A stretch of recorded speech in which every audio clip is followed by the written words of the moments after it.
Bonsoir à tous. Bienvenue à cette séance extraordinaire du 14 décembre 2020, 19h30, tenue par votre conseil municipal aux fins du dépôt du budget 2021. Alors, à des fins de valider le quorum, je vais faire le tour pour les présences. Monsieur Darvaux. Présent. Monsieur Frappier. Présent. Monsieur Perrault. Présent. Monsieur Destrempe. Présent. Madame Fontaine. Présent. Monsieur Turcotte. Présent. Donc, tous les membres du conseil étant présents et formant quorum, je déclare donc l'ouverture de cette assemblée en présence de Madame Sylvie Dubois, directrice générale et greffière, ainsi que de Madame Karine Tremblay, secrétaire trésorière et directrice générale adjointe. Alors, tout d'abord, une première résolution qui a pour but là, de tenir la séance à huis clos. Alors, M. Frappier, s'il vous plaît. Considérant le décret numéro 177/2020 du 13 mars 2020 qui a déclaré l'état d'urgence sanitaire sur tout le territoire québécois pour une période initiale de 10 jours, considérant les décrets subséquents qui prolongent cet état d'urgence, soit jusqu'au 18 décembre 2020, considérant l'arrêté ministériel numéro 2020-029 daté du 26 avril 2020 de la ministre de la Santé et des Services sociaux qui précise que toute séance peut se tenir à l'aide d'un moyen permettant à tous les membres de communiquer immédiatement entre eux. Considérant que le décret 189/2020 et l'arrêté ministériel numéro 2020-049 du 4 juillet 2020 dictent de nouvelles règles applicables à l'effet que les municipalités doivent permettre la présence du public lors des séances du Conseil, sauf dans l'une ou l'autre des situations suivantes.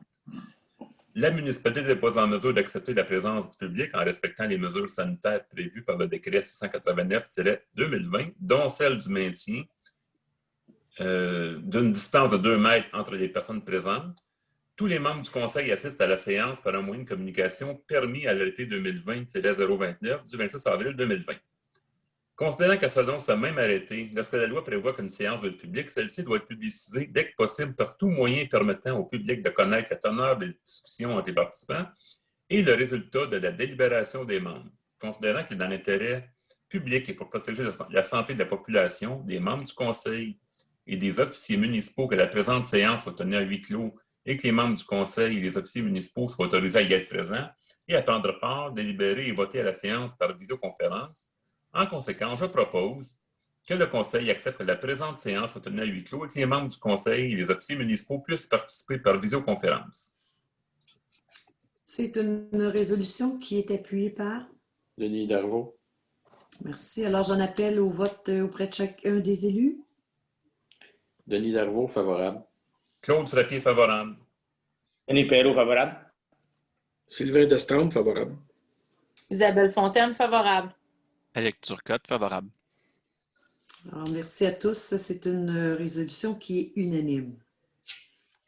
Nous passons maintenant à l'adoption de l'ordre du jour, s'il vous plaît, M. Frappier. Oui, si elle va m'arriver. Oh oui.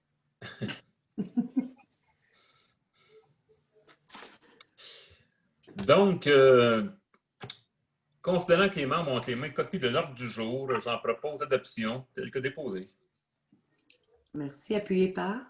Denis Darvaux. Est-ce que vous êtes tous d'accord avec cette résolution? Denis Darvaux, favorable. Claude Frappier, favorable. Denis Perrault, favorable. Sylvain Destrempe, favorable. Isabelle Fontaine, favorable. Éric Turcotte, favorable. Alors, merci. Résolution unanime. Nous passons maintenant à l'adoption du budget 2021 et du programme triennal. Donc, l'adoption du budget pour l'exercice financier 2021, s'il vous plaît, M. Frappier. Oui, eh bien, puisque les chiffres vont être diffusés sur le Berthier Vive, le site Internet et une lettre accompagnant votre compte de taxes, je vais simplement en faire un résumé pour vous épargner les chiffres. Donc, je propose d'adopter les prévisions budgétaires pour l'exercice financier 2021 telles que décrit ci-dessous. Donc, pour ce qui est des revenus, un montant de 8 838 811. Pour ce qui est des charges, excusez, un montant de 10 21 617.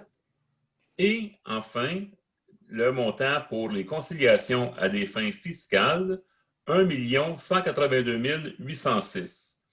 Le budget de l'exercice financier 2021 prévoit des revenus égaux aux dépenses et aux éléments de conciliation à des fins fiscales au montant de 10 21 617. Merci. Résolution qui est appuyée par. Denis Darvaux. Merci. Alors, je vous invite à vous prononcer sur cette résolution tour de rôle. Denis Darvaux, favorable. Claude Frappier, favorable. Denis Perrault, favorable. Sylvain Destrempe, favorable. Isabelle Fontaine, favorable. Alex Turcotte, favorable. Décision unanime. Merci. Nous y allons maintenant avec l'adoption du programme triennal 2021, 2022, 2023 que l'on va voir à l'écran sous peu. Donc, oui, je vais. Allez-y, monsieur Frappier. Oui.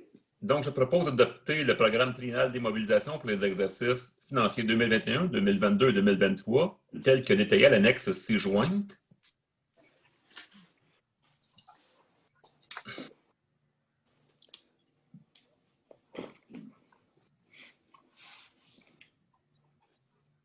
Okay. L'annexe s'en vient.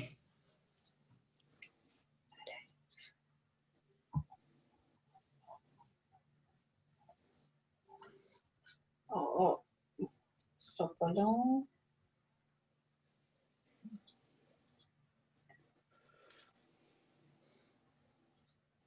Oh. Oui, ça arrive. Ça va vous permettre, monsieur Frappier, de reprendre votre souffle. Ben oui, c'est ça.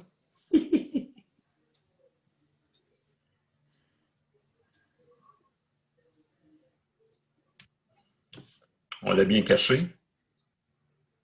Très bien. Voilà. Oh. Alors,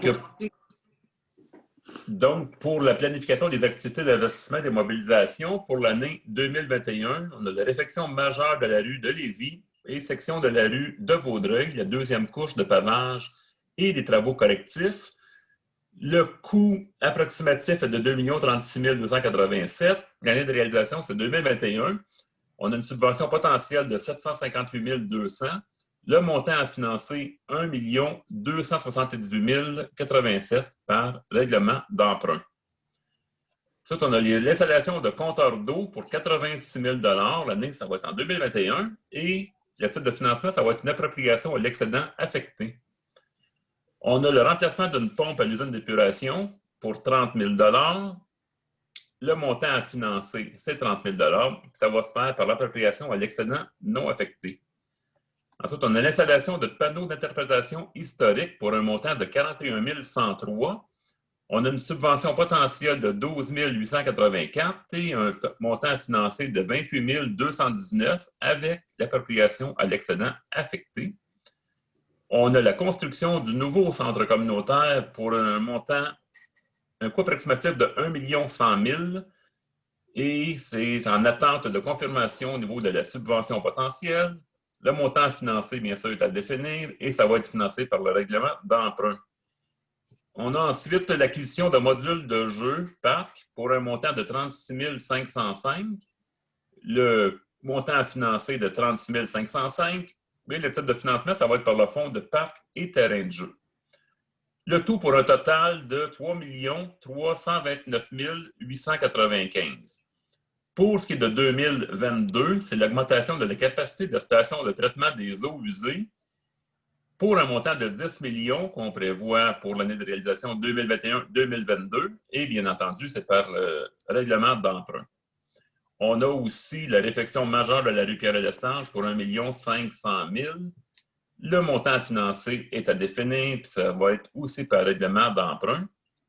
Et enfin, pour l'année 2023, c'est la réfection majeure de la rue Saint-Viateur pour un montant de 812 500. Le montant financé est à définir et c'est par règlement d'emprunt. Pour un grand total de 15 Je vois pas bien. 642 395. Voilà. Merci. Alors, cette résolution est appuyée par... Denis Darro. Merci. Alors, je vous invite à vous prononcer sur la résolution. Denis Darvaux, favorable. Claude Frappier, favorable. Denis Perrault, favorable. Sylvain Dastambre, favorable. Isabelle Fontaine, favorable. Éric Turcotte, favorable. Alors, c'est une résolution qui est unanime. Nous passons maintenant à la période de questions. Est-ce qu'il y a eu des questions, Madame Dubois, qui nous ont été acheminées? Une question a été déposée. Alors, puisque le contenu de l'ordre du jour a été couvert en entier, je demanderai une proposition pour la levée de l'Assemblée. Denis Darvaux, je propose la levée de l'Assemblée.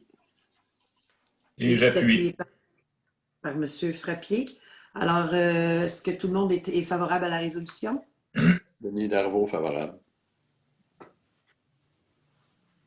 Claude Frappier, favorable. Excusez. Denis Perrault, favorable. Sylvain Dastambre, favorable. Isabelle Fontaine, favorable. Éric Turcotte, favorable. Alors, c'est aussi une résolution qui est unanime. Donc, merci beaucoup d'avoir été des nôtres. Alors, bonsoir.